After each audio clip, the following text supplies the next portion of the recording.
সকলকে প্রীতি ও শুভেচ্ছা জানিয়ে শুরু করছি শঙ্করের উপন্যাস সোনার সংসারের পঞ্চম পর্ব। আর খোকনের দূরদৃষ্টি বোনের বিয়ের নানা ছোটোখাটো জিনিস, জামাইয়ের নিজস্ব ব্যবহারের জিনিস সব বিদেশ থেকে সঙ্গে করে নিয়ে এসেছিলেন। কত জিনিস তখন বাড়িতে আসছে। খোকন একবার কলেজ স্ট্রিট মার্কেটে যাচ্ছে আর কিনে আনছে। কোনো রকম ঝুঁকি নেয়নি খোকন। পাত্রের বাড়িতে গিয়েও কথাবার্তা ডাবল পাকা করে এসেছে। ফলে নমস্কার আর সংখ্যা কিছু বাড়ল। খোকন কাউকে কিছু বলল না। বিছানায় বন্দি শ্যামসুন্দর জিজ্ঞাসা করেছিলেন খোকনকে, হ্যাঁ রে, কি হচ্ছে? তুমি কিছু চিন্তা করো না বাবা, আমি যতটা পারি তৈরি হয়েই এসেছি। তুমি এখন বিশ্রাম নাও, বাবাকে শান্ত করেছে খোকন। শ্যামসুন্দর ইচ্ছা করলেও চিন্তা ঝেড়ে ফেলতে পারেনি।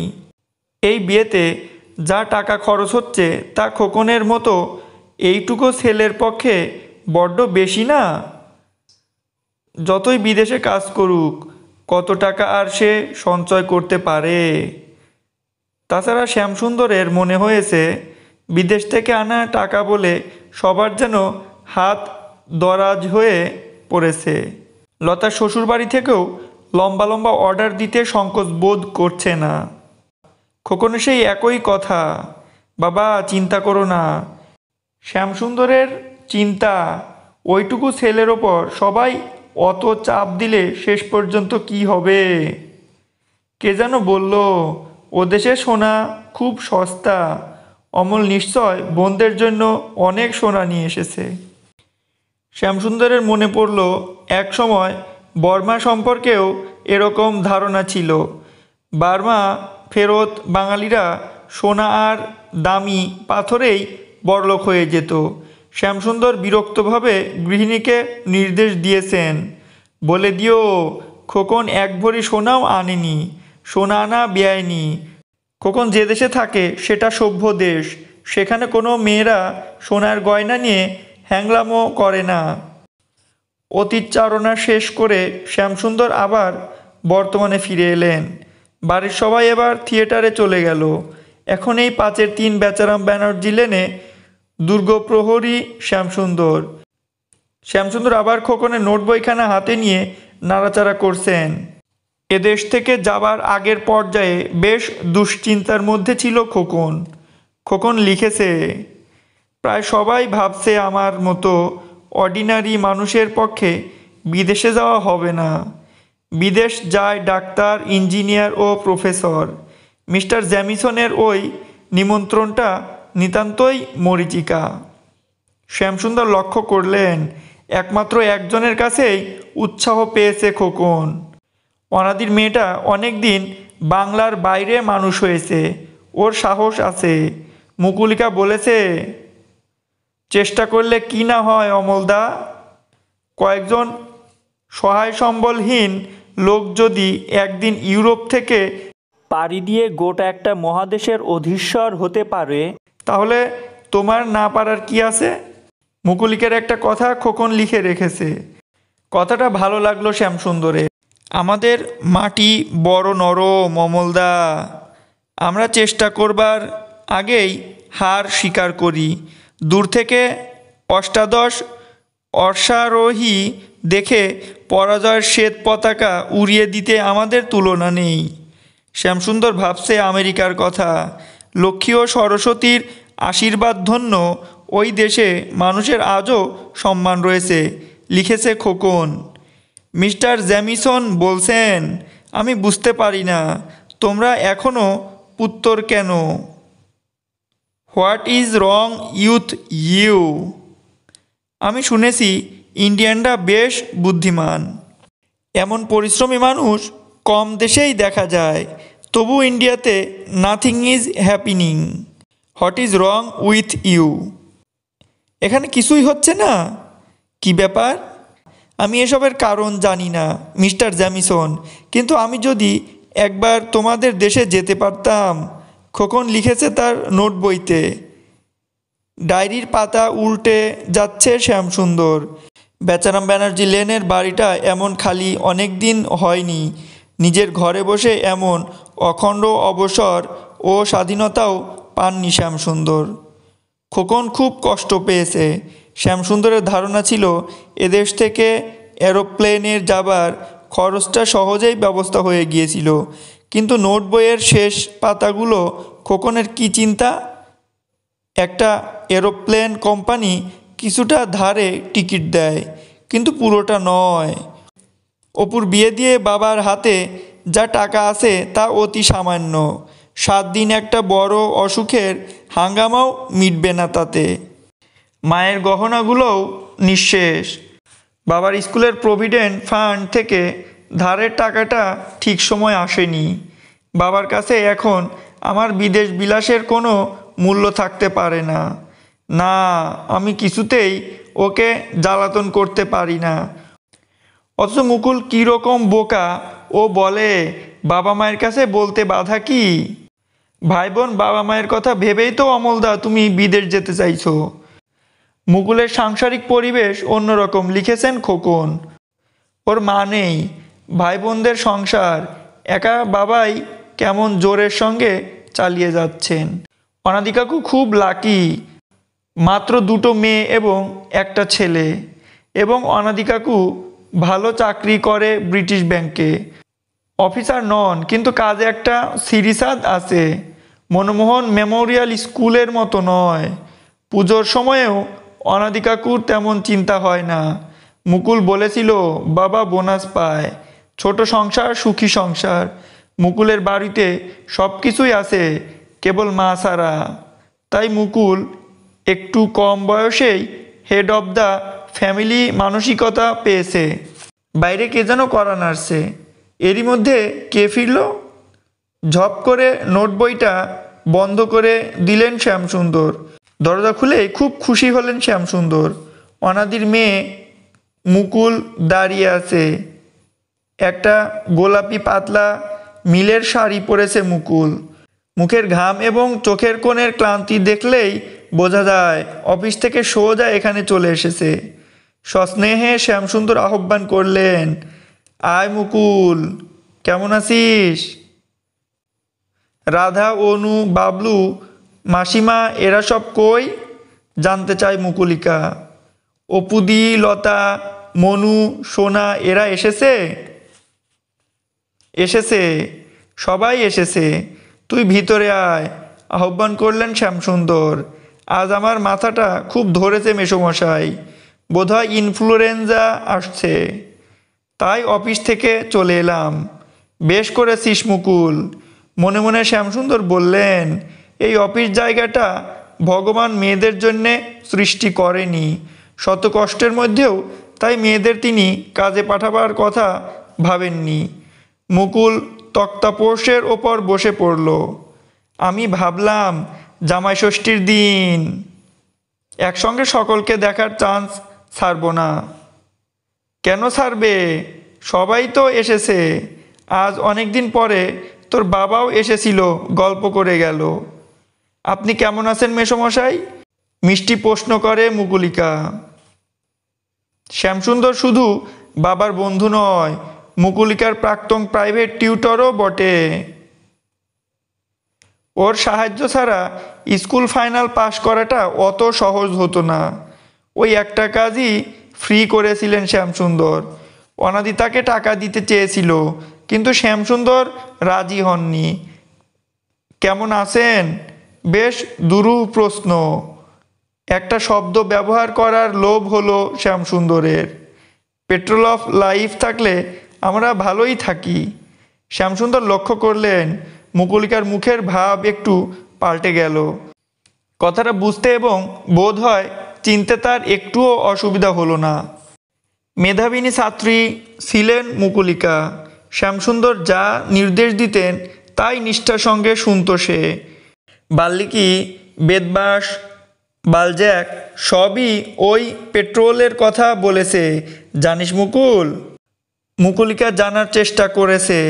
মেসোমশার মুখের দিকে তাকিয়ে আছে সে, কিন্তু কোনো কথা বলছে না। তুই তো সব জানিস, এ বাড়ির কিছুদিন পেট্রোল ছিল না, গাড়ি বন্ধ হয়ে গিয়েছিল। এখন ফরেন থেকে পেট্রোল আসছে। এবারে সবাই জামাইদের সঙ্গে থিয়েটারে গিয়েছে শুনে মুকুল উঠতে যাচ্ছিল, কিন্তু শ্যামসুন্দর শুনলেন না। বলল, বস, ও ঘরেই দই মিষ্টি রয়েছে, একটু খা।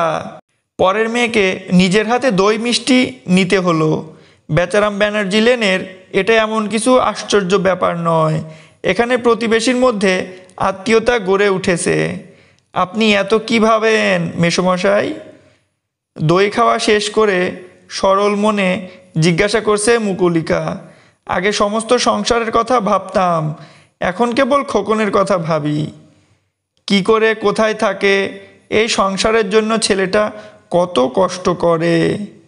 বাবা মা ভাই বোনের জন্যে কষ্ট সবাই করতে চায় মেসোমশাই।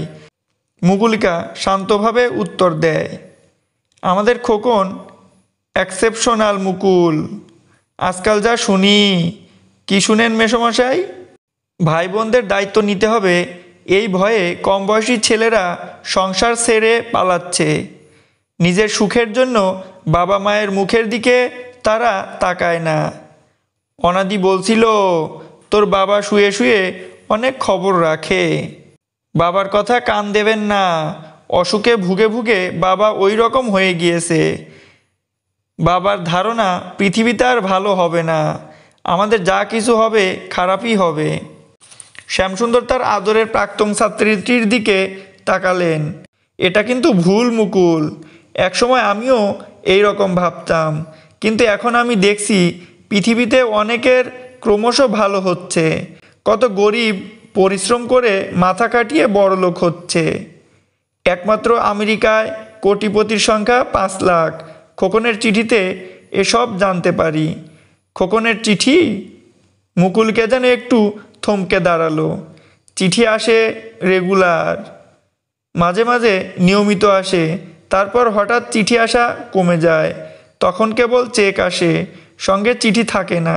শ্যামসুন্দর এমন অকপট আর কারো সঙ্গে কথা বলতে পারে না। বিদেশে একলার জীবন তো, রান্নাবান্না থেকে ঘর পরিষ্কার, জামা কাপড় কাচা সবই তো নিজেকে করতে হয়। মুকুলিকা কথাগুলো যেন একটু সান্ত্বনার মতো শোনালো। জামাই ষষ্ঠীর টাকা এসেছে, কিন্তু সঙ্গে চিঠি আসেনি। এরপর কি ভেবে শ্যামসুন্দর বলে ফেললেন, man does not live by cheque alone. ছেলের কাছ থেকে বাবা মা শুধু চেক চায় না। তোমরা কেউ খোকনের চিঠি পাও না? হঠাৎ জিজ্ঞাসা করে বসলেন শ্যামসুন্দর। খোকনের চিঠি একসময় আসতো, কিন্তু এখন কি উত্তর দেবে মুকুলিকা? দাঁড়াও দাঁড়াও, নানা হাঙ্গামার আজ লেটার বক্সটা দেখা হয়নি। শ্যামসুন্দর বলে উঠলেন। লেটার বক্সের চাবিটা মুকুলিকার হাতে দিয়ে শ্যামসুন্দর বললেন, দেখ তো মা। মুকুলিকা এবার এগিয়ে গেল 5-3 সদর দরজার গায়ে লাগানো চিঠির বক্সটার সন্ধানে। কাচের জানালার মধ্য দিয়ে ইয়ারমেল লেটার যে উকি মারছে। চিঠিখানা মুকুলিকার থেকে নিয়ে নিলেন শ্যামসুন্দর। এ হাতের লেখা মুকুলিকার অজানা নয়। শ্যামসুন্দর বললেন, দাঁড়া মা, 1 মিনিট। তিনি আর ধৈর্য ধরতে পারলেন না, সমস্ত চিঠিটা পড়ে ফেললেন, কিন্তু একটা কথাও বললেন না। তার মুখটা একটু গম্ভীর হয়ে উঠল। মুকুলিকা নিজে থেকে কিছু জিজ্ঞাসা করবে না। অকারণ কৌতূহল প্রকাশের শিক্ষা সে পায়নি। কিছু একটা অস্বস্তিকর যে এসেছে বুঝতে কষ্ট হলো না মুকুলিকার। কিন্তু সব খবর ভালো তো? শ্যামসুন্দর চিঠিটা আবার পড়ল এবং বিড়বিড় করে বলল, একটি মেয়ে আসছে। আর একটি কথাও তিনি উচ্চারণ করলেন না। তোমরা কেউ খোকনের চিঠি পাও না? শ্যামসুন্দরের শেষ প্রশ্নটা অনাদি মুখার্জির মেয়ে মুকুলিকার কানে এখনও বাজছে। মুকুলিকা, তুমি চিঠি পাও না? মুকুলিকা মুখার্জি নিজেই এবার জিজ্ঞাসা করছে নিজেকে। কি আশ্চর্য, এখন এইসব চিঠি পাওয়ার প্রশ্ন উঠেছে। অথচ একদিন মুকুলিকাই বলেছিল, অমলদা তুমি কিন্তু আমাকে চিঠি দিও না। সে কি কথা, তোমাকে চিঠি দেব না কেমন করে হয়? অমলেন্দু সেবার ট্রামে বসেই বলেছিল মুকুলিকাকে। কলকাতা, কলকাতা, এখানে সাধারণ মানুষের কোনো প্রাইভেসি নেই। হাজার হাজার অকারণে কৌতূহলী চোখের আড়াল হতে হলে অনেক খরচ করতে হয়, অথবা লেক কিংবা ভিক্টোরিয়া এমন জায়গায় যেতে হবে যেখানে পরিচিত কারুর নজরে পড়লেই মারা হতে হবে। মুকুলিকা মুখার্জি তখন সুখী পরিবারের সুখী, বিএ অনার্স পরীক্ষার্থী, দক্ষিণীতে গান শেখে, বাবা বিলিতি ব্যাংকে কর্মী। কোথাও কোনো দুঃখ নেই, সব কিছু ফিটফাট। ছিলাম, অর্থাৎ ট্যাঙ্কে যথেষ্ট পেট্রোল রয়েছে। আর অমলেন্দু, অমলদাকে ছোটবেলা থেকেই দেখে এসেছে মুকুলিকা। অমলদার তখন পেট্রোল ক্রাইসিস, চোখে ঘুম নেই, মনে এক ফোঁটা শান্তি নেই, শুধু অক্ষম চিন্তা বোনদের, ছোট ভাইয়ের এবং বাপ মায়ের শেষ পর্যন্ত কি হবে। অনেক কথা জমেছিল, কিন্তু নিভৃতে আলোচনার তেমন সুযোগ নেই। অনাদি কাকুর বাড়িতে অমলের অগাধ গতিবিধি, কিন্তু সেখানে 5 জনের সামনে তেমন কোনো কথা হয় না। মুকুলও আসে 5-এর 3 বেচারাম ব্যানার্জি লেনে। 5টা আইবুড়ো বোনের সংসার সেখানে গম গম করছে, কোথাও এক মুহূর্তেরও আড়াল নেই। অথচ সময় কমে আসছে। মুকুলিকা জানতেন অমলদা শেষ পর্যন্ত বিদেশে যাবেই। শেষে মুকুলিকাই বুদ্ধিটা দিল, তেমন কিছু অরিজিনাল বুদ্ধি নয়, কলেজের এক বান্ধবীর মুখেই শুনেছিল। কারো নজরে না পড়ে কথাবার্তা সেরে ফেলার শ্রেষ্ঠ জায়গা দুপুর কলকাতার ট্রাম। পকেটে কয়েকটা পয়সা নিয়ে টুক করে উঠে পড়ো, এসপ্ল্যানের দখল করে নাও, একেবারে সামনে একজোড়া সিট। তারপর যতক্ষণ খুশি সময় নিয়ে ট্রাম চলুক বেহালায়। কেউ কিছু সন্দেহ করবে না, দেখা হলেও কেউ কিছু ভাববে না। এরপর কোনো অসুবিধা হয়নি। মুকুলিকা জানতো ট্রামের একই রুটে কয়েকবার যাতায়াত অমলেন্দুর পক্ষে বিলাসিতা, কিন্তু সেটুকু সাশ্রয় আছে মুকুলিকার। সবচেয়ে কম খরচে মহানগরী আনন্দবিহার, চায়ের বিল পর্যন্ত নেই। সেবার অনেকক্ষণ চুপ করে থেকে অমলদা অবশেষে বলেছিল, আমি একটু গুছিয়ে নিয়েই ওদেশ থেকে তোমাকে চিঠি দেব। না প্লিজ, আমাকে চিঠি দিও না অমলদা, তুমি বরং বাবাকে লিখো। কি অদ্ভুত রিকোয়েস্ট, কিন্তু উপায় কি? আমার কোনো প্রাইভেসি নেই, ডয়ারের কাগজপত্র সবাই ঘাটে। আর তাছাড়া বেচারাম ব্যানার্জি লেনে এত লোক থাকতে আমাকে চিঠি দিলে কথা উঠতে বাধ্য। ট্রামের জানালা দিয়ে গড়ের মাঠের দিকে তাকিয়ে মুকুল বলেছিল, বাবাকে লিখলে কেউ কিছু ভাবতে পারবে না, অথচ আমিও পড়তে পারবো। চুপ করে বসেছিল অমলেন্দু। শেষের সেই মুহূর্তে মুকুল বলেছিল, তুমি কিন্তু সব খবর দিও, কোথায় আসো, কি খাচ্ছ, কতক্ষণ চাকরি করতে হয়। আমি এসব জানবার জন্যে। আটকে গিয়েছিল মুকুলিকার কথা। ছটফট কথাটা কেমন যেন অশোভন মনে হয়েছিল তখন। সে এক আশ্চর্য সময়, মুকুলিকার এখনও মনে হয়।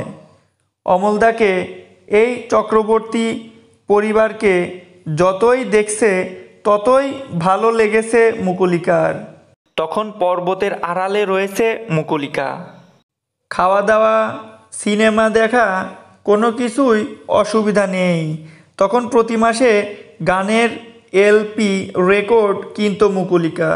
আর অমলদার তখন কষ্টের সময়, মাত্র 2খানা শার্ট ছিল অমলদার। অমলদা দিনরাত ভাবত সংসারের কথা। আর মুকুলিকা মনে মনে প্রার্থনা করত, ঠাকুর ওদের ভালো করে দাও, অতগুলো সুন্দর সুন্দর মেয়ে, একটা কিছু গতি হোক। মেসোমশাই অমন আদর্শবাদী সৎ মানুষ, তিনি আর কত খাটবেন। খাটতে খাটতে না মেসোমশাই অসুস্থ হয়ে পড়েন। ওই যে গানের রেকর্ড কেনা, তাও লজ্জা হতো মুকুলিকার। ওই পয়সায় অমলদা 2খানা ভালো শার্ট হয়ে যায়। কিন্তু মুকুলিকা জানতো অমলদা ভীষণ সেন্সিটিভ, কিছুতেই কিছু নেবে না মুকুলের কাছে। তারপর বিদেশ যাবার সব ঠিকঠাক অমলদার, পাসপোর্ট, ভিসা ও দেশ থেকে নিয়োগপত্র সব তৈরি, তবু যাওয়া বুঝি আটকে আছে। অমলদা শুনেছিল এরোপ্লেন কোম্পানি ধারে টিকিট বেচে, ধারে টিকিট পেলে কোনো অসুবিধা হবে না, বিদেশের মাইনে থেকে আস্তে আস্তে শোধ হয়ে যাবে। অমলদার এই অদম্য প্রাণশক্তি, দুঃখের বিরুদ্ধে সাঁতার কেটে যাবার দুঃসাহসকে শ্রদ্ধা করে এসেছে মুকুলিকা। মুখ শুকনো করে ফিরে এসেছে অমলদা, দাঁড়ে দাঁড়ে ঘুরেছে বেচারা, কিন্তু কোনো এরোপ্লেন কোম্পানি সম্পূর্ণ খালি হাতে টিকিট ছাড়বে না, কিছুটা নগদ দিতেই হবে। সমস্ত আশা শেষ হয়ে এসেছিল। ওদিকে নির্ধারিত দিনের মধ্যে ওখানে না পৌঁছলে মুশকিল। মিস্টার জ্যামিসন লিখে দিয়েছিলেন, নির্ধারিত তারিখের মধ্যে না এলে ধরে নেব তুমি এ কাজে আগ্রহী নও। যখন শেষ আশাটুকু নিভতে বসেছে, তীরের অত কাছে এসে তীরে ডুবতে বসেছে, তখনই মুকুলিকা স্থির করে ফেলেছিল। একদিন পাড়ার মোড়ে মুকুলিকা পাকড়াও করেছিল অমলদাকে, বলেছে, জেনে রেখো তুমি বিদেশ যাচ্ছ, তুমি সেই অনুযায়ী তৈরি হও। সামান্য আপত্তি করেছিল অমলদা। তুমি তুমি আমাকে টাকা দেবে কোথা থেকে? ছেলে মানুষই করে লাভ নেই অমলদা, সামান্য কয়েকটা টাকার জন্যে তোমার বিদেশ যাওয়া বন্ধ হলে সারা জীবন আমার দুঃখ থেকে যাবে। টাকা কোথা থেকে পাচ্ছি, কেমন করে পাচ্ছি, এসব প্রশ্ন তুলো না এখন। এর পরের উত্তেজনা এখনও মুকুলিকার গায়ে কাঁটা ধরিয়ে দেয়। ধরা পড়ে যাওয়ার ভয় যে ছিল না এমন নয়, ধরা পড়লে মুখ দেখানো শক্ত হতো মুকুলিকার। টাকাটা একটা খামে পুরে অমলদার হাতে তুলে দিয়েছিল মুকুলিকা, বলেছিল, দেরি করো না, যাও এখনই এয়ারলাইন্স অফিসে জমা দিয়ে এসো। অমলেন্দুর মুখ দিয়ে সেদিন কোনো কথা বেরুলো না, কেমন অসহায়ভাবে ফ্যাল করে সে তাকিয়ে রইল মুকুলের দিকে। আর মুকুলিকার মনে তখনও শান্তি নেই। বাড়ি ফেরার পর ছোট বোন হঠাৎ গলার দিকে তাকিয়ে জিজ্ঞাসা করল, দিদি তোর হার কই? সর্বনাশ, হার কোথায় গেল? সকালে কলেজ যাবার সময়ও তো গলায় হার ছিল। হার হারিয়েছে। হারের এস একটু ঢিলে ছিল, ট্রামে বসে নিশ্চয় কোথায় পড়ে গিয়েছে। ক্ষতির সময় চলেছে বুঝলে শ্যামসুন্দর, অনাদি মুখার্জি বলেছিলেন বন্ধুকে। মেয়েটা এমনকি খুবই সাবধানী, কিন্তু অমন ভারী হারটা উধাও হয়ে গেল। সে কি হে? সোনা চুরি যাওয়া তো অলক্ষণ। খোকনের সামনেই অনাদিকে বলেছিলেন শ্যামসুন্দর। মেয়েরা বলছে নিশ্চয় ট্রামে বাসে কোথায় পড়ে গিয়েছে, কিন্তু কলকাতার ছিনতাইবাজদের বিশ্বাস নেই। হয়তো ভিড়ের মধ্যে এমন আলতোভাবে কেটে নিয়েছে যে মুকুলিকা বুঝতে পারেনি। মেয়েটা আমার ভাবুক শ্যামসুন্দর, মাঝে মাঝে নিজের মধ্যে নিজে হারিয়ে থাকে, বাইরে কোথায় কি হচ্ছে খেয়াল রাখে না। পুলিশে ডায়েরি করার পরামর্শ দিয়েছিলেন শ্যামসুন্দর। এতগুলো টাকার জিনিস একেবারে হাত গুটিয়ে বসে থেকো না অনাদি। অনাদি কোনো আগ্রহ দেখাননি, বলেছেন, যা যাবার তা গিয়েছে, যে নেবার সে নিয়েছে, শুধু শুধু পুলিশের হাঙ্গামায় জড়িয়ে পড়ে কী লাভ বলো? এরপরেই বেহালার ট্রামে মুকুলিকার সঙ্গে আবার দেখা হয়েছে অমলেন্দুর। সামনের সিটে জানালার ধারে পাথরের মতো বসেছিল অমলেন্দু। ট্রাম অনেকক্ষণ চলার পরে অমলদার মুখ খুলেছিল, আমি কি বলবো মুকুল, তোমার হারটা ফিরে দেবার ক্ষমতা আমার নেই। মুকুল সেদিন অমলকে সমস্ত গ্লানি থেকে মুক্তি দেবার চেষ্টা করেছে। গলা নিচু করে বলেছে, সামান্য একটা হার নিয়ে তুমি বড় বেশি ভাবছো। একদিন সুদে আসলে তোমার কাছ থেকে সব আদায় করে নেব, আমার আরও সুন্দর হার হবে। গলায় আচমকা হাত দিল মুকুলিকা মুখার্জি। গলাটা আজও ন্যাড়া, একটা হার নেই সেখানে। থাকতে পারত একখানা 3.5 ভরি বিছে হার, আজও ওখানে জলজল করতে পারত যদি মুকুলিকা বড়বাজারের গয়নার দোকানে ওটা গোপনে বিক্রি করে টাকা সেদিন অমলের হাতে জোর করে তুলে না দিত, কিন্তু সংসারের কারও কোনো লাভ হতো না। এই শহরে কত মেয়ের গলায় হার তো অক্ষত রয়েছে, কিন্তু সর্বসংসারে কার মঙ্গল হয়েছে? শ্যামসুন্দর কাকুর আজ সোনার সংসার। অমলেন্দুর ভাই বোনের আনন্দোজ্জ্বল মুখগুলো চোখের সামনে দেখতে পাচ্ছে মুকুলিকা। হারটা না থেকেও যেন অদৃশ্যভাবে রয়ে গিয়েছে মুকুলিকার গলায়। অনেক কাজ করেছে হারটা। সামান্য একটা হারে এত লাভ বড় একটা হয় না। মুকুলিকার কোনো দুঃখ নেই। মাথা ধরাটা ক্রমশ বাড়ছে। ব্যাগ থেকে একটা বড়ি বার করে মুকুলিকা মুখে পুরে দিল। একটু জল হলে ভালো হতো, কিন্তু বিনা জলে বড়ি হজম করবার বিদ্যেটা বাবার কাছে শিখে নিয়েছে মুকুলিকা। বাবা বললেন, কত জল খাবো বলতো? সারাদিন যত ওষুধ খাই তাতে একটা টালার ট্যাঙ্ক লেগে যাবে। শাড়ির আঁচলে মুকুলিকা নিজের মুখের ঘাম মুছে নিল। আজ পথে ঘাটে, ট্রামে, বাসে, ট্যাক্সি এবং রিকশায় কত যে মেয়ে জামাই নজরে পড়ল। জামাই ষষ্ঠীর দিনে পুরুষ মানুষদের কেমন যেন শখের নাটকের ক্যারেক্টারের মতো দেখায়। গ্রিন রুম থেকে সেজেগুজে হঠাৎ রাস্তায় নেমে পড়েছে। কিন্তু বিবাহিত মেয়েদের কথা আলাদা। মেয়েরা কিছুক্ষণের জন্য কেমন শ্রীময়ী হয়ে ওঠে। মুকুলিকার মনে হলো আজ রাস্তায় অনেকেই আর চোখে তার দিকে তাকিয়েছে। এমন বিশেষ দিনে, এত বয়সেও যাদের সীমান্ত সীমার সিঁদুর জ্বলজ্বল করছে না, যারা একা, তারা তো সন্দেহের পাত্রী হয়েই উঠবে। মুকুলিকা কাউকে দোষ দিতে পারে না। এই একাকিনীরা তিন প্রকার: বিধবা, বিচ্ছিন্ন অথবা অনুরা। যে বয়স সীমানা অতিক্রম করছে মুকুলিকা, সে বয়সে এদেশে অকারণে কেউ অনুরা থাকে না। তাই প্রতীকের কৌতূহল স্বাভাবিক কারণেই বেড়ে ওঠে। আজকাল অবশ্য একটা সুবিধে হয়েছে, মধ্যবয়সে বিধবারাও অনুরা সেজে ফিরে আসে। হঠাৎ কোনো পার্থক্য খুঁজে পাওয়া যায় না। আর ডাইভোর্সি না বিচ্ছিন্নবাদদের কথা জামাই ষষ্ঠীর দিনে ভেবে লাভ নেই। মুকুলিকা মন থেকে 5-3 বেচারাম ব্যানার্জি লেনকে কিছুতেই মন থেকে মুছে ফেলতে পারছে না। আজ যারা হীরের টুকরো স্বামীদের সান্নিধ্যে অন্ধকার নাট্যগৃহে পরম নিশ্চিন্তে থিয়েটার দেখছে, এরা কি মুকুলিকাকে ভালোবাসে? লতা, মনু, সোনা, আজ যদি তোমাদের মুকুলদি গলায় সোনার হার পরে বসে থাকতো, তাহলে তোমাদের বিয়েই হতো না। অকারণ এক বিষণ্ণতায় মুকুলিকার মন ভরে উঠতে চাইছে।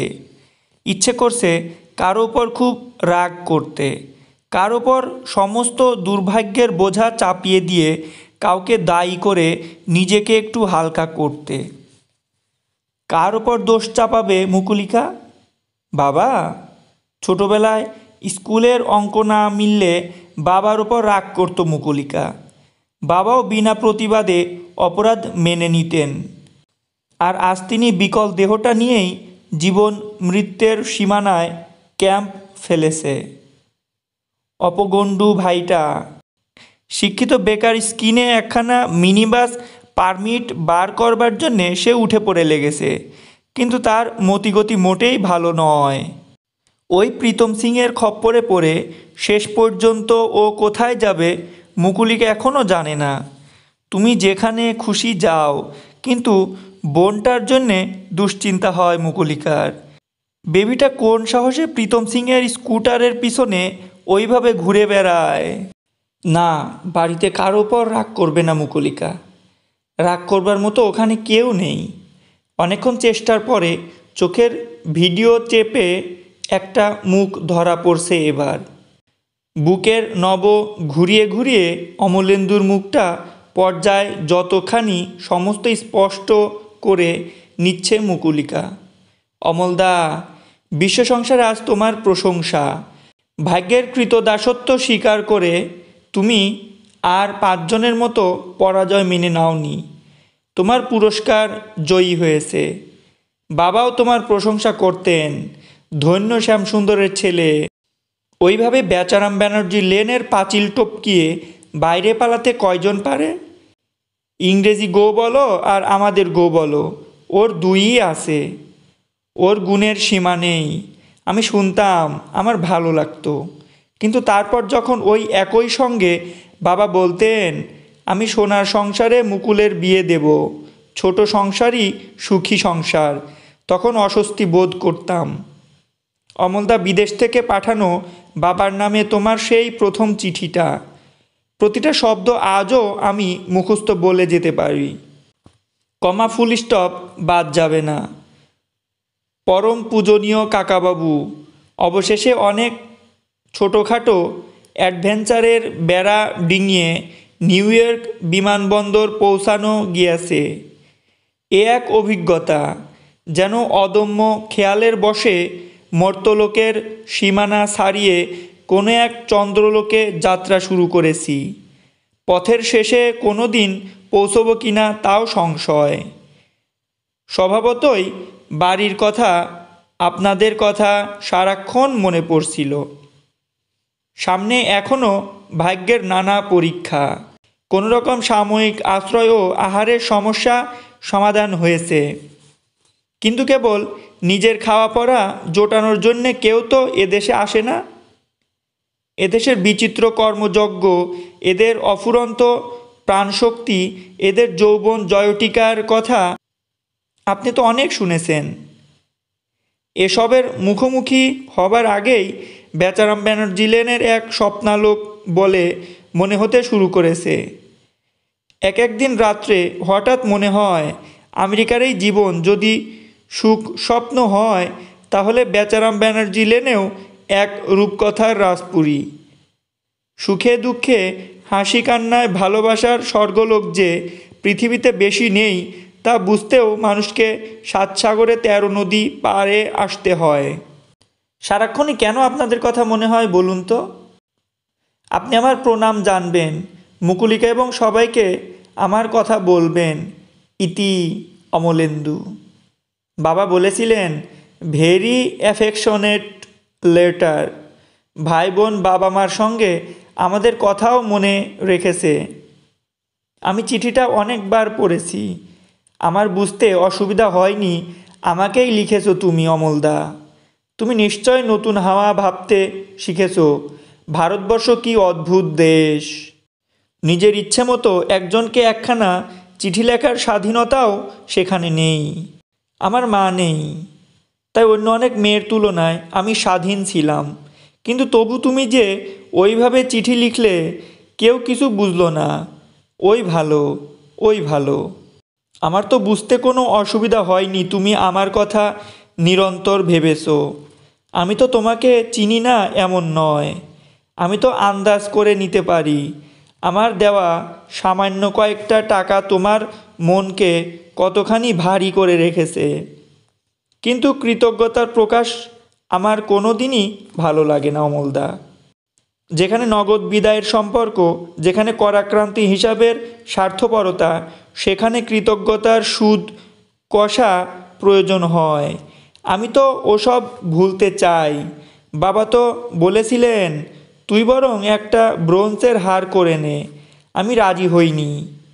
বলেছিলাম, গলায় বকলেস ছাড়াও মেয়েদের ঘুরে বেড়াতে দেওয়া যায় না বাবা। তখনও বাবার শরীর ভালো। ব্রিটিশ ব্যাংকের কেরানিদের তখন সবে মাইনে বেড়েছে। বাবা বললেন, কথাটা তুই খুব ভালো বলেছিস মুকুল। শরৎ চাটুর্য বেঁচে থাকলে বকলেস বাঁধার উপমাটা লিখে পাঠিয়ে দিতাম। তা তোরা যা চাইবি তাই হবে।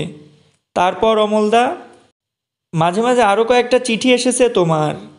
বাবা প্রত্যেকটাই আমাদের হাতে তুলে দিয়েছে। আমি সেগুলো প্রায় মুখস্থ করবার পর তোমাদের বাড়িতে দেখিয়ে এসেছি। দেখলাম তুমি প্রায় ন্যাশনাল অ্যাসেটে পরিণত হয়েছো। তোমার কথা সবাই জানতে চায়। তোমার প্রত্যেকটা চিঠি সবাই পড়তে চায়। তোমার বাবা যেভাবে ফাইল রাখছে, তাতে একদিন তোমার প্রকাশিত পত্রাবলী কোনো কাগজে না প্রকাশিত হয়ে যায়। বাবা ইতিমধ্যে আমার জন্যে ছোট সংসার, সুখী সংসার খুঁজে চলেছেন। আমি কোনো কথা বলি না। বাবা ধরে নেন আমার ছেলে পছন্দ হচ্ছে না। একদিন অফিস থেকে ফিরে এসে বাবা বললেন, মুকুল, ছোট সংসারও বোধহয় সুখী সংসার নয়।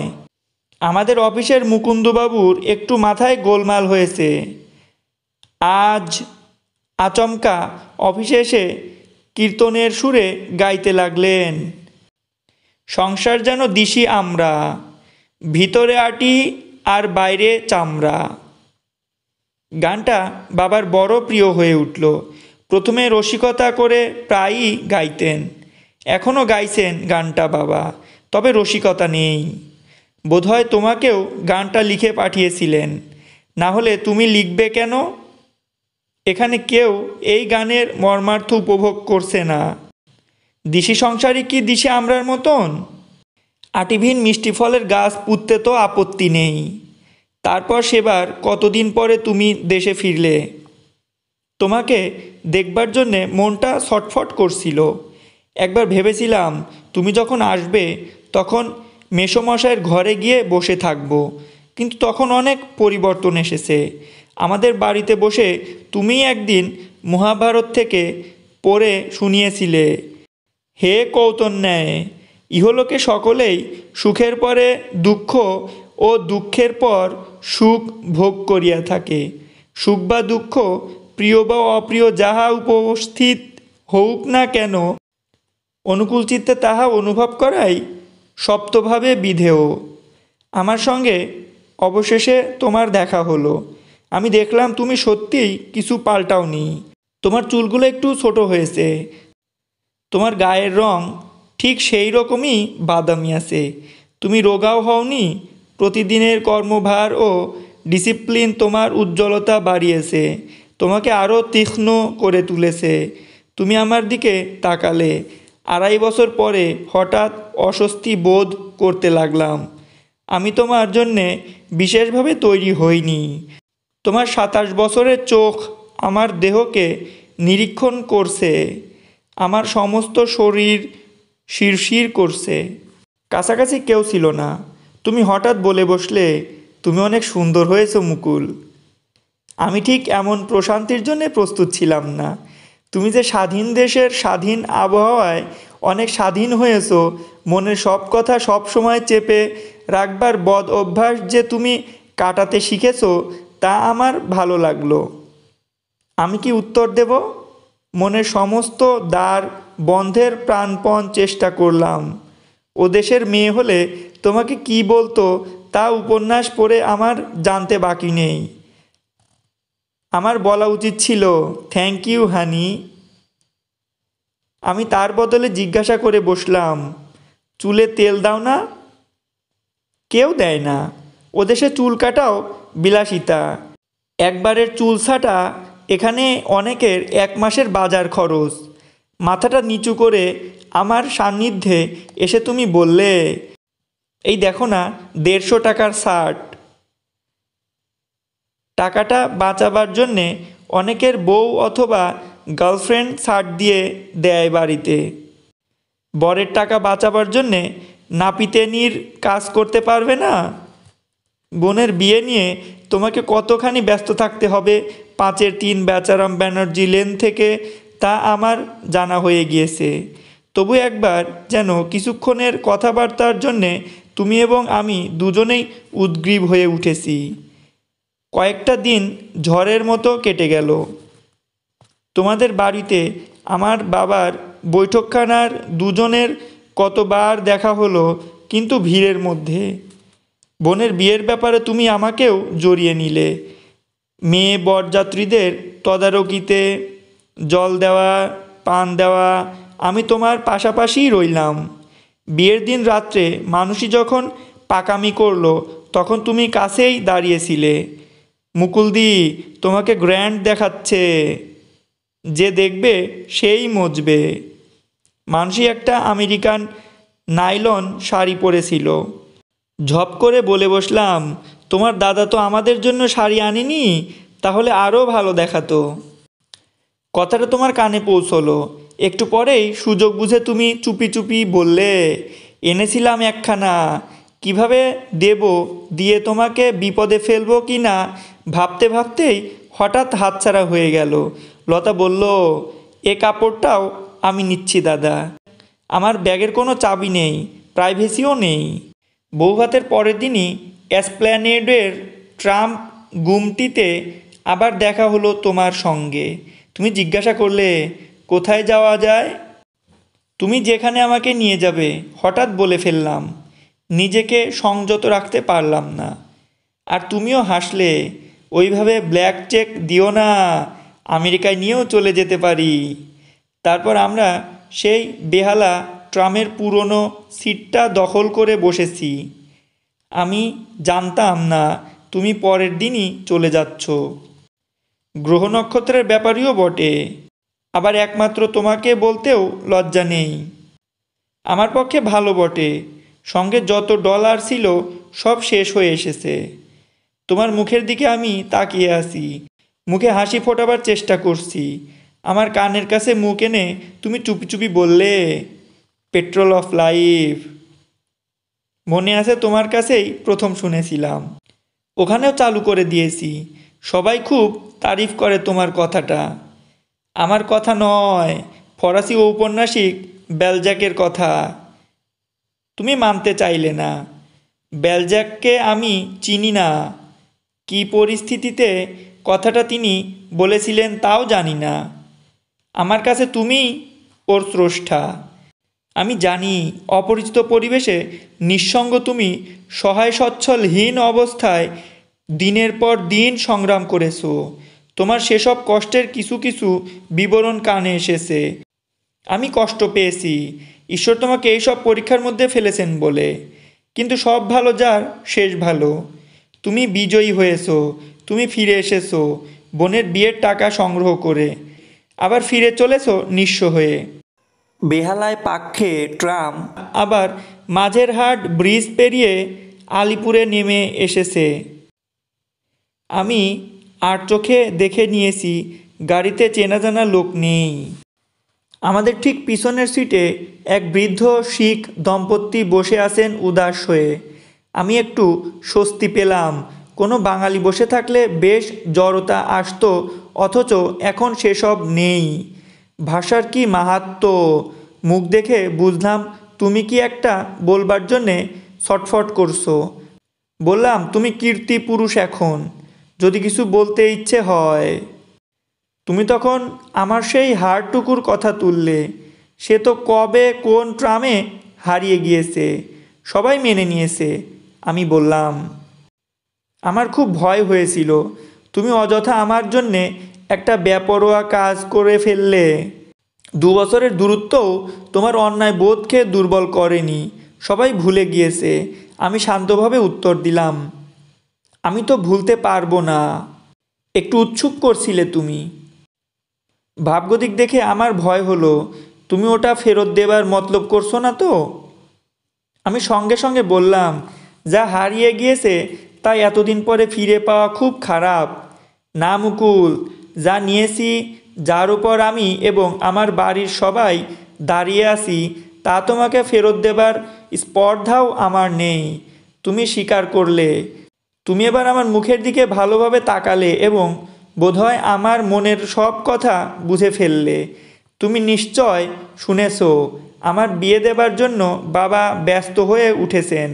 ছোট পরিবার, সুখী সংসারের সন্ধান করছেন তিনি আমার জন্যে। তুমি কি যেন ভাবলে। তোমার ডান হাতটা শান্তভাবে আমার হাতের ওপর এসে আশ্রয় চাইল। তুমি বললে, মুকুল, আমি যা মাইনে পাচ্ছি, যদি আমি বুঝে সুঝে চলি, বোনদের পরের পর বিয়ে দিয়ে যেতে পারবো। বর্লিট মোড়ে একজন দীপক বাগচি আছে, সেও প্রতি বছর এইভাবে ভগ্নিদয় উদ্ধার করে চলেছে। ও বিয়ে করে নিয়ে গেছে কলেজের সহপাঠিনীকে। সে সব জানে। ফ্যামিলিকে সাহায্য করতে কোনো অসুবিধা হচ্ছে না। Everything planned. ওখানে সবাই তো বড় বেশি প্ল্যান করে চলে। আমি বলে ফেলেছিলাম, ফ্যানিই তো সব। দীপু বাগচি বলেছিল আরও 2.5 বছরের মাথায় ওর লাস্ট বোনের দায়িত্ব চলে যাবে এবং ওই বছরেই। একটু আটকে গেল তোমার কথা। আমি বোকার মতো জিজ্ঞাসা করলাম, ওই বছরেই কি হবে? They will try to have their first baby. তোমার কণ্ঠস্বরে সংকোচ। অন্য কেউ থাকলে আমারও খুব লজ্জা হতো, কিন্তু কি আশ্চর্য, তোমার নিবৃত্ত সান্নিধ্যে দীপু বাগচি এবং তার কলেজ বান্ধবীর যুগল পরিকল্পনা মোটেই সংকোচের কারণ হলো না। এইভাবে বুঝি ও দেশে প্ল্যান করে? আমি জানতে চাই। তুমি বললে ওদের ছেলে হলে নাম কোলাহল আর মেয়ে হলে শ্রেয়সী। কত এগিয়ে গিয়েছে ওরা, এত ব্যস্ততা কেন? আমি ওদের ওই প্ল্যানিংয়ে অসুখী না হলেও একটু মুখর হয়ে উঠি। তুমি হেসে উঠলে, বললে আমাদের এই হচ্ছে হবে, ভাব ও দেশে নট অ্যালাউ। ওই যে বেবি এসে গেল, তারপর নামকরণের জন্যে পাড়াশুদ্ধ লোকের মাথা ঘামানো ও দেশে কেউ বরদাস্ত করবে না। আমার এক বন্ধু জগবন্ধু বিশ্বাস তো বিপদে পড়ে গিয়েছে। বেচারা রেডি ছিল না। ছেলে হলো, দেখা গেল বার্থ সার্টিফিকেটে ডেভিড জগবন্ধু সেনগুপ্ত নাম লিখে দিয়েছে।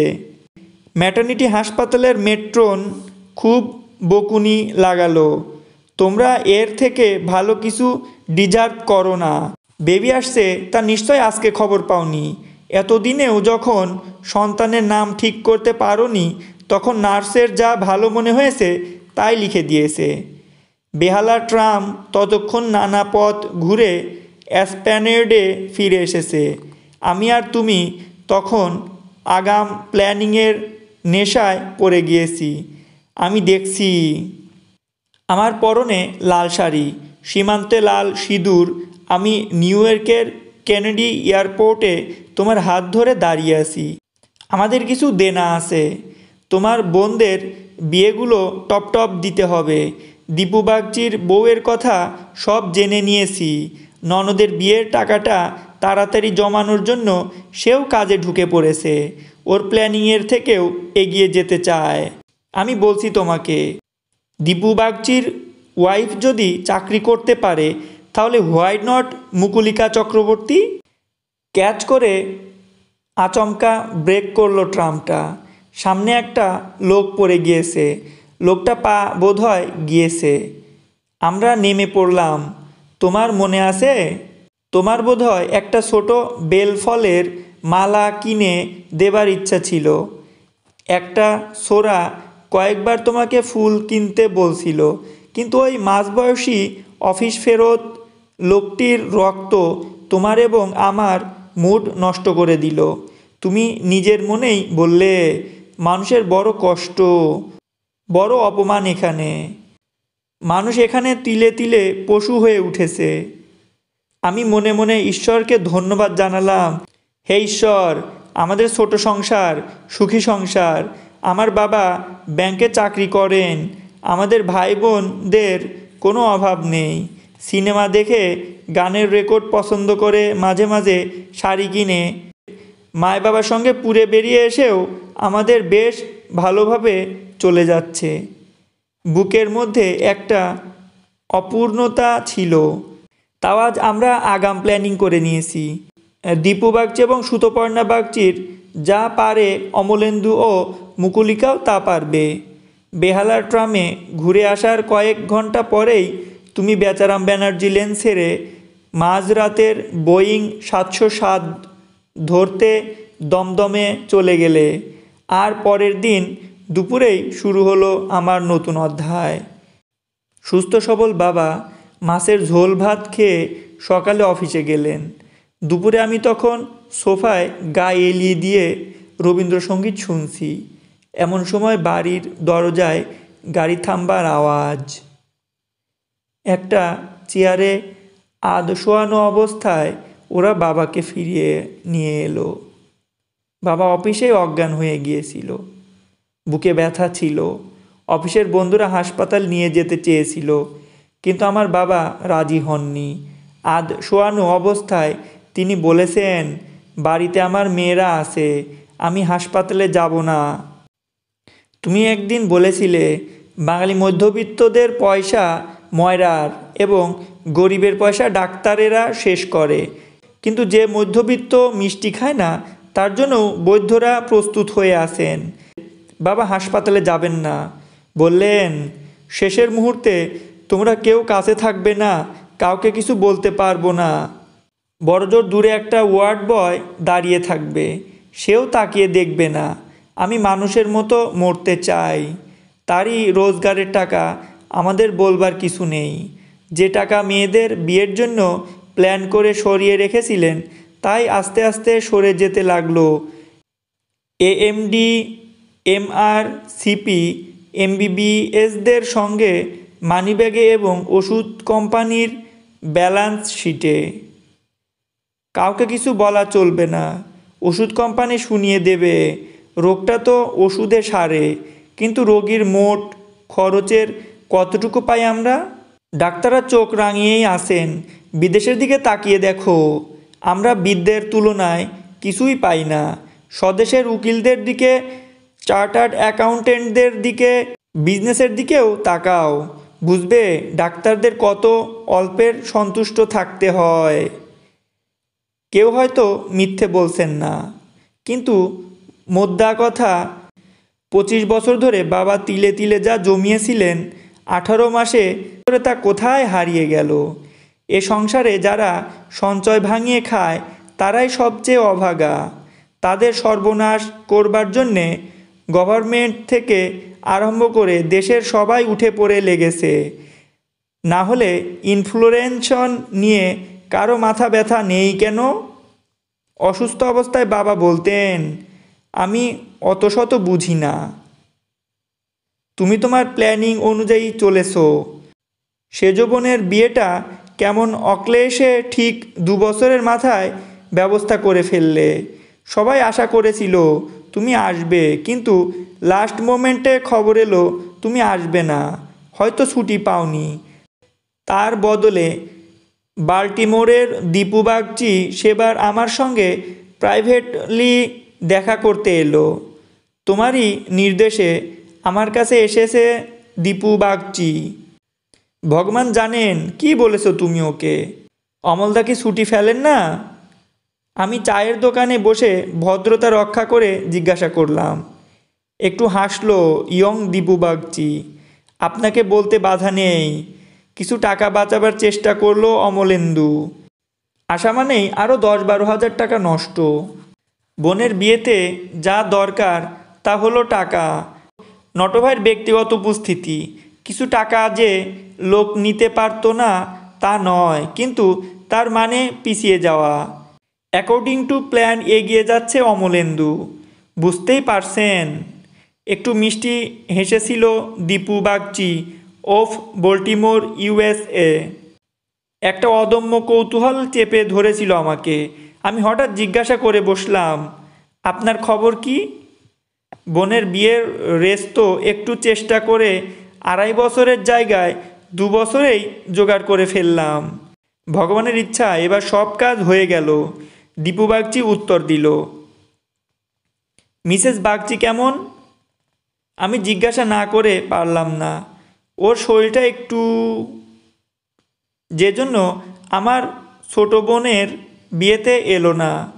I mean she is expecting. এরপর বিদেশি ইন্ডিয়ানরাও বেশ সপ্রতিভ হয়ে উঠে। By first week of May the baby is expected. শ্রেয়সী অথবা কোলাহল, মে মাসের প্রথম সপ্তাহে তুমি এসো। ভরিয়ে তোলা দীপু ও সুপ্তা বাগচির স্বপ্ন। বলবার লোভ হয়েছিল, কিন্তু ওর সামনে মুখ খুলতে পারলাম না। লতা, মানসী এবং তারপর সোনা অর্থাৎ অদিতি। এই বছরের মধ্যে পরপর 3টে বোনের সম্বন্ধ পাকা করে তুমি আমাদের সকলকে অবাক করে দিলে অমলদা। এসব তোমার পক্ষেই সম্ভব। তুমি তো কোনো কিছুতেই নিরুৎসাহ হও না। তোমার মা সাধে রোজ সকালে আধ ঘন্টা ঠাকুরের পায়ে তোমার জন্যে মাথা ঠোকেন। ঠাকুর ওকে তুমি ভালো রেখো। তোমার বাবা তোমার অন্ধ অ্যাডমায়ারার। খোকনকে না লিখে, খোকনের সঙ্গে পরামর্শ না করে কোনো কাজ তিনি করবেন না। তোমার বাবা সেদিন আমার বাবাকে দেখতে এসে হঠাৎ মনের কথা বলে ফেললেন। জানো আনাদি, খোকার কথা যতই ভাবি ততই আমার স্বামী বিবেকানন্দর কথা মনে পড়ে। স্বামীজি চেয়েছিলেন বৈদান্তিক মাইন্ড, ইসলামিক হার্ট এবং একজোড়া পশ্চিমী হাত। খোকনের মধ্যে এর সমন্বয় দেখতে পাই আমি। ভারী নরম ছেলে, ওর বোনদের সর্দি হলে ওর ভাবনা হয়, অথচ কাজেও উন্নতি করে চলেছে। সবার পুত্রভাগ্য তো সমান হয় না শ্যামসুন্দর। এ তো ছেলে নয়, আইরিশ ডাবি সুইপের প্রাইজ। আমার বাবা উত্তর দিয়েছিলেন। মেসোমশাই বললেন, মিথ্যে নয় অনাদি, সমস্ত জীবন আমি দিবারাত্র পরিশ্রম করেছি, কিন্তু তবু তো ভাবতে পারিনি মেয়েদের আমি পাত্রস্থ করে যেতে পারবো। কিন্তু এখন তো আমি আলো দেখতে পাচ্ছি। এইভাবে অ্যানাদার 5 অফ রিক্স ইয়ার। রাধা এবং অনুর জন্যে এখন আমি চিন্তা করব না। চিন্তামণি নিজেই যখন চিন্তা করছে, তখন তুমি ঝামেলায় জড়াবে কেন শ্যামসুন্দর? বাবা রসিকতা করেছিলেন,